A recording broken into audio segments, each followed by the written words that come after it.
Our next slammer is publisher and editor of both Beer Magazine and Virginia Craft Beer Magazine.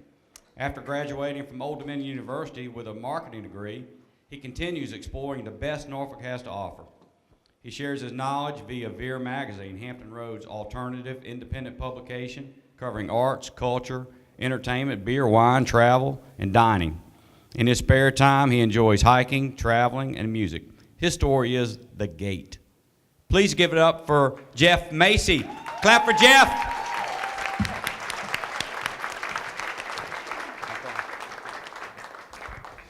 All right, first I do want to share, Kim Fink told me this would be like an Irish pub tonight, and it's more like America's Got Talent. I'm pretty impressed. And I wanted to tell Kim, you know, in Dublin there's an area called the Temple Bar, so I thought that might be the theme. Anyway, I was asked earlier if I was Howie Mandel, and disclaimer, I am not Howie Mandel. So The Gate. I was instructed to arrive at the gate at 6 p.m., just after dark. It was chilly and cold outside, much like it is tonight. There's a guard at the gate. She's dressed in all black and has combat gear, armor, and a pistol in her holster like this, right here. A bit intimidating. There's a crowd gathered outside the gate, as there often is, and I walk up to the gate. I hold on to the bars. Hi, ma'am. I have an appointment, and I am Jeff Maisey. And so she walks over, hand on her pistol, says, "Do you have ID?" I said, "Sure. It's a photo ID, right? Here you go." She says, "Don't go anywhere." And she comes back. "Here's your ID." Okay, everyone step back. We're going to crack the gate open. And two other armed guards with automatic rifles, also all in black, combat gear, armor on. Everyone step back. So the gate cracks open, just wide enough for me and my beer belly to get through. The gate closes. She points towards the big house. She says, "Walk towards that door over there. Don't stop. Walk straight towards the door." So I ask her, once I get to the door, "Do I knock?" She says, "No, don't do anything. They will know that you're coming, and then they will let you in." So as I'm walking about the 40 to 50 yards between the gate and the big house, I start to think, this is a bit stranger than fiction, isn't it? How did I get to a point like this in my life? If my grandmother was looking down upon me, she would be amazed, I imagine, or I'm not sure what her emotions would be. I was having a moment, sort of like you think of when you're going to die. You hear these stories where your life flashes before your eyes. So as I'm walking that 40 yards in the dark between armed guards, I think of the time when I grew up on a dead-end street in the Churchland section of Portsmouth. The other kids in the neighborhood, well, the dead-end street, Forest Haven Lane, one kid had plastic army men. The green ones were the good guys, the Americans. The gray ones, they were the Germans, the bad guys. The other kid on the street, he had soldiers too, plastic figures. Cowboys, at that time in the early 60s, they were the good guys. Maybe not so much anymore. For some reason, my parents gave me soldiers as well, but they were called the Fighting Knights. They came in a metal suitcase of a device that opened like this, and there were two slats in the middle with plastic pieces that went in, and those were the towers with the drawbridge down. The gray soldiers on the inside were knights in armor, the good guys. The bad guys, they were the Vikings, hatchets, long hair, burly men with axes. So I thought about that. How odd that they would give me fighting knights. One of the kids on the dead-end street had older brothers and sisters. And again, this was the 1960s, so the British invasion was happening. So they had music records. They were playing Beatles, Rolling Stones, The Who, all of that. Love beads hanging from the ceiling. So I was exposed to this sort of British unique culture early in life. And then my parents gave me records that I asked for Christmas. Included with a Beatles album was also Life in a Medieval Garden. Now, why would anybody give their kid, their 10-year-old kid, medieval music? They certainly didn't listen to classical music. They listened to a bit of Elvis Presley, some Dixieland jazz, and crooners like Perry Como. I thought that odd. But throughout much of my life, I had discovered part of my British ancestry through Ancestry.com with the technology we have, and did the DNA kit and found out there is actually British blood through these veins. My family really didn't know that growing up. They were just poor working class people. They didn't come from rich blue blood and heritage and all of that. In fact, as a teenager, when I went to Busch Gardens, the old country, and there was a shop in the English section that had family crests where you could get t-shirts and coffees made with your family name, whether it was Kennedy or anything else like that. They couldn't find anything with my family name. He said, we can come up with one if you would like. It's like, no, that's all right. If we're not good enough to have a crest, I don't want you to make up one on my behalf. Throughout my years, I visited the UK many times and always felt like it was a home away from home. Seeing the old architecture, the music, the literature, whether it was Charles Dickens, whether it was William Shakespeare, it always spoke to me, and the times in which they lived. So later in life, one of the things that I do and continue to do today is I volunteer with the Norfolk NATO Festival, which used to be the Azalea Festival. As a board member, we are sometimes asked to give speeches when they have flag-raising ceremonies of all the countries. So I'd given one for Great Britain, and the British Admiral, who was a chief of staff at NATO here, felt that he was very impressed by that.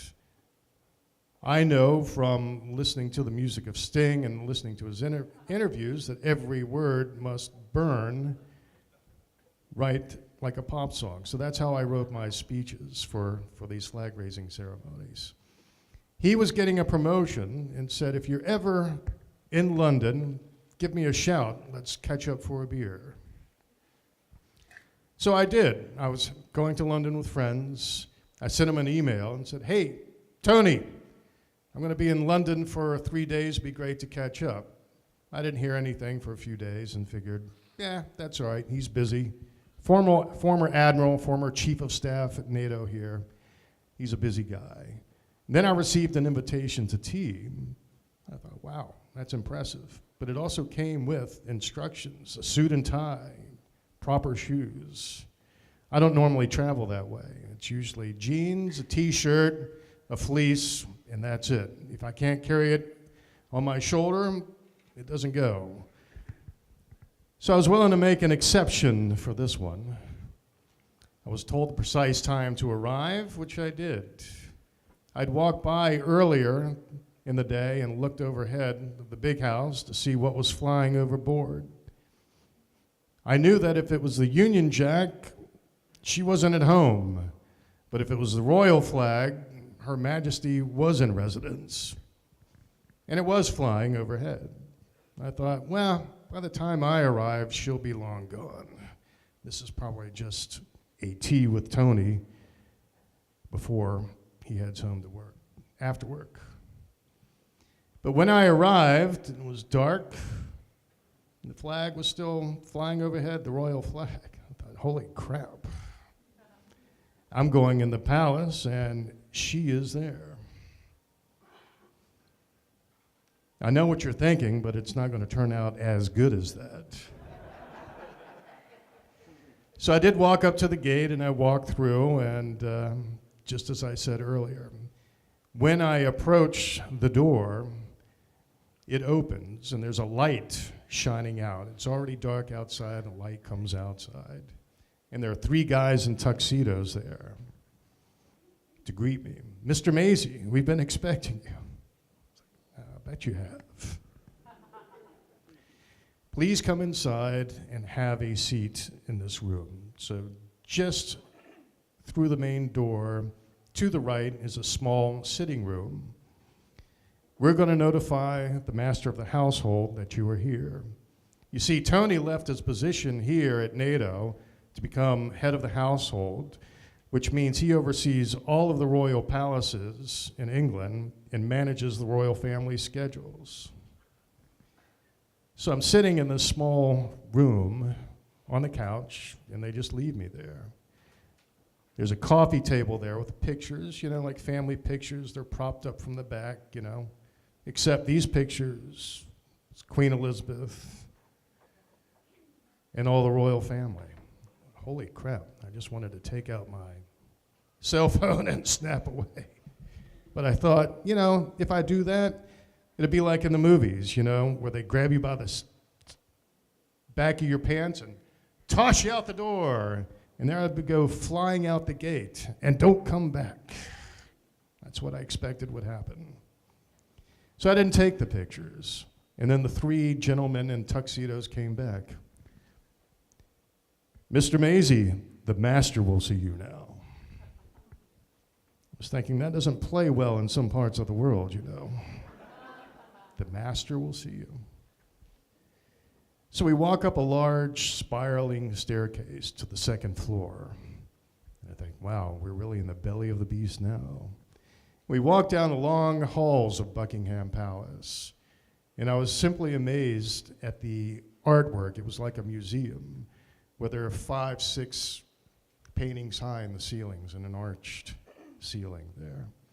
Had sort of a musty smell. To me, my take of Buckingham Palace is not much had changed, really, since Queen Victoria died. It had that kind of scent to it. So I joined Tony for tea in his office. He said, Jeff, we have a cookie. I was like, really? I'm okay, the tea is fine, Tony. Oh, really? Please, have a cookie. Prince Charles made them this morning. We're all having cookies today. I was like, well, who knew? Prince Charles is the Betty Crocker of Buckingham Palace. So he said, okay, you have a little bit of time. I'd like to show you around. I was like, sure. What else am I going to do? So we walk through the palace. We get a behind-the-scenes tour of everything. He says, I want to show you something really cool. Come into this room. So we open a door, and it's like a closet door, and there's a small room there, not much in it. He said, behind this door right here, right now, is Her Majesty. It would be great if I could have introduced you to her tonight, but when I usher you out of here in about 20 minutes, she's having dinner with the King of Jordan. But she is right there, right now. He said, I want to show you another room. So we walk through this room to another door, and we go into this large room. It's about the size of this space here. Only everything's in gold and chandeliers and a lot of mirrors. He said, when we have heads of state that have an audience with the Queen, we bring them into this room here, and we make them wait. He said, look where we came from.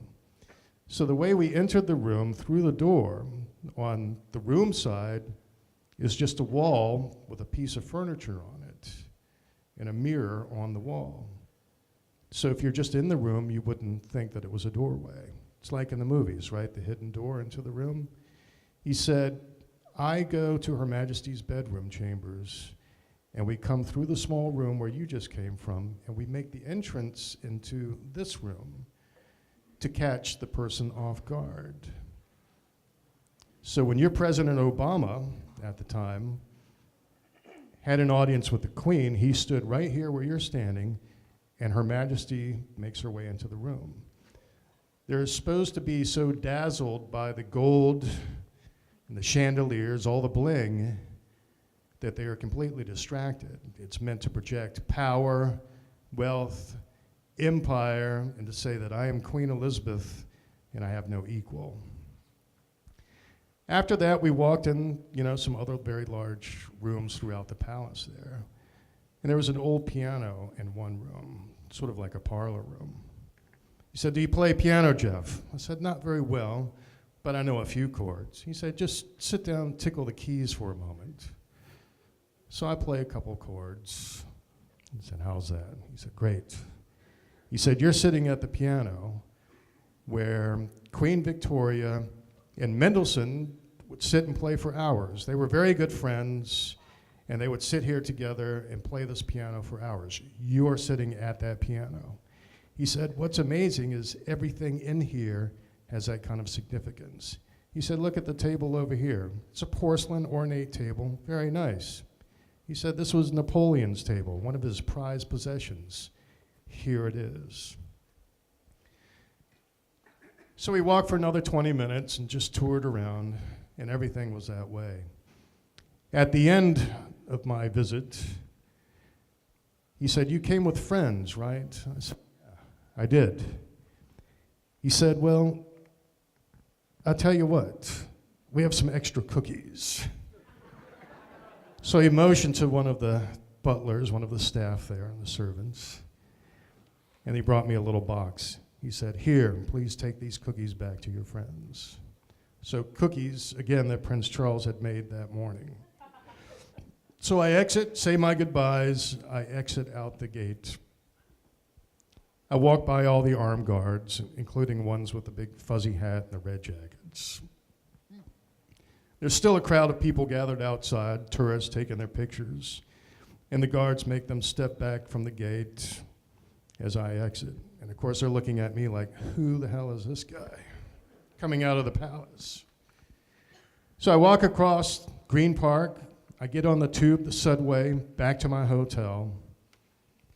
I switch back into my jeans and my leather jacket, and I'm back at the pub about an hour after that, as if none of that happened before or at all. And I shared my cookies with the friends. I said, I've got some cookies for you.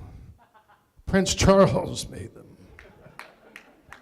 And that's my story of what I did one November afternoon.